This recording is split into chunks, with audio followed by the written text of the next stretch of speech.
What's going on, guys? Welcome back to the channel. In today's episode, I'm going to be bringing the C5 over to Under Pressure Performance to get the car dyno tested. As a lot of you guys know, I recently installed the BTR Stage 3 cam kit in my C5 Corvette. So in today's episode, we're going to find out just how much this car makes, so stay tuned.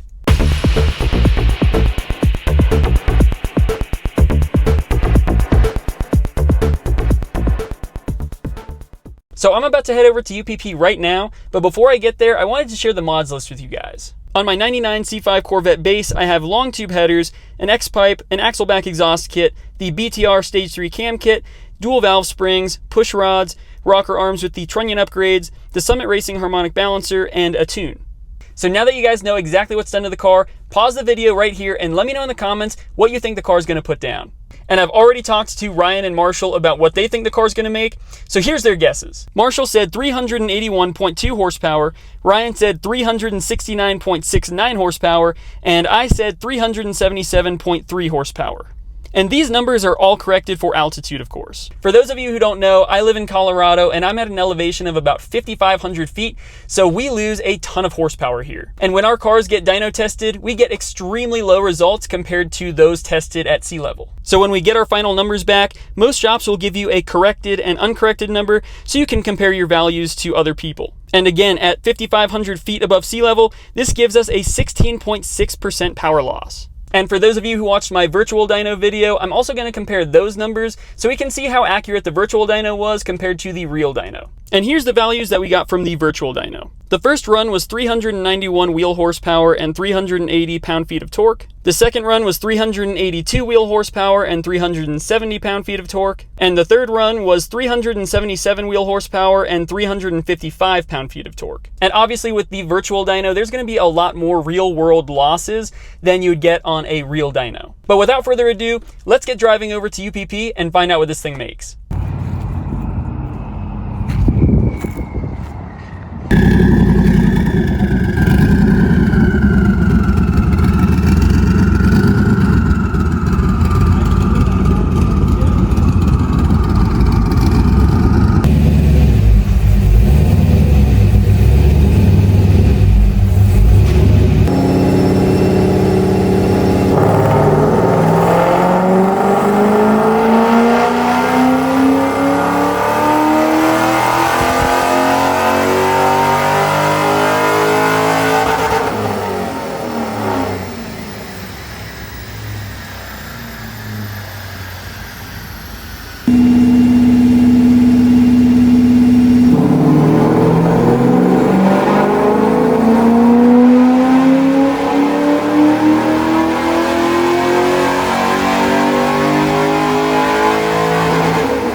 All right, I'm back home now and the car did great.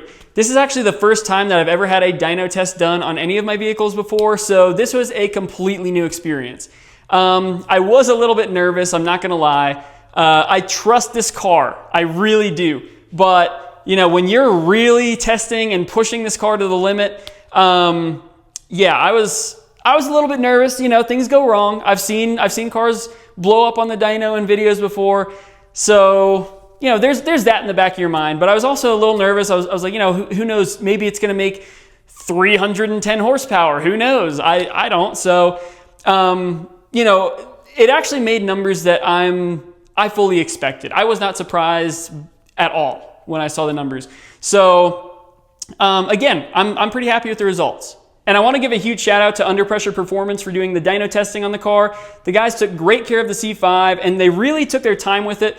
They didn't make me feel like I was being rushed out or anything like that. So Trevor, Mike, and Mitch, I really appreciate it. Thank you guys for your work. So if you're watching this and you need work done on your Corvette and you live in Colorado Springs, make sure to hit up Under Pressure Performance. But let's get into the part that you guys are all waiting for and check out the numbers.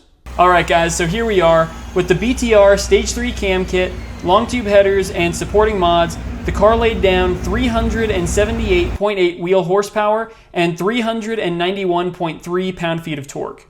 And the best part? The runs were super consistent. Every pole was within a couple horsepower of each other, which means the tune is solid and the setup is really happy.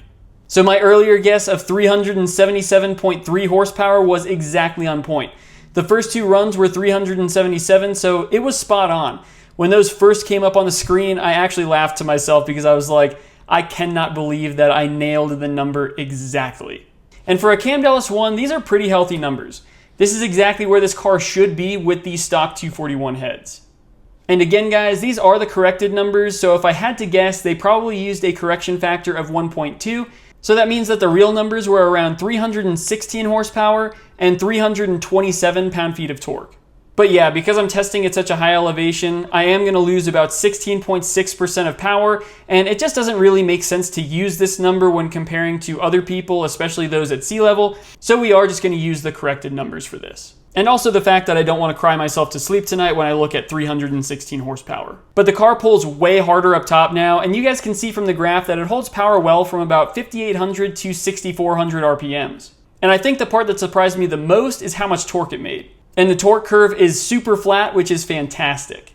So overall, I'm pumped. This is a huge step forward for the build, and the car sounds rowdy as hell. Now, I do plan on getting some better flowing heads in the future and upgrading the intake manifold, but those can wait for a little while. I'm not in any rush with this build, and I'll probably enjoy it where it's at for a bit. But I do think that after those next upgrades, I'll be closer to about 420 if I had to guess. Finally, I want to calculate the percent error on the virtual dyno that I did on the C5 a few videos back. So the average horsepower that I got between the three runs was 383.3 horsepower, and the average torque value that I got was 368.3 pound-feet of torque.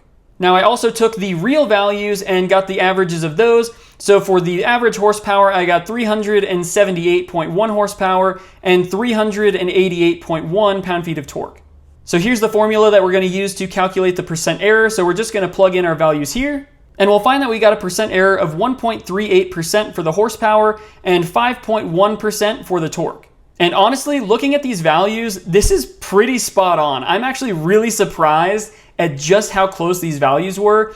And again, this might be a fluke. This could be something that is not repeatable at all. I don't really know. But just based on my experience with the virtual dyno and then now testing on the physical dyno, I have to say I'm pretty impressed with the virtual dyno's results.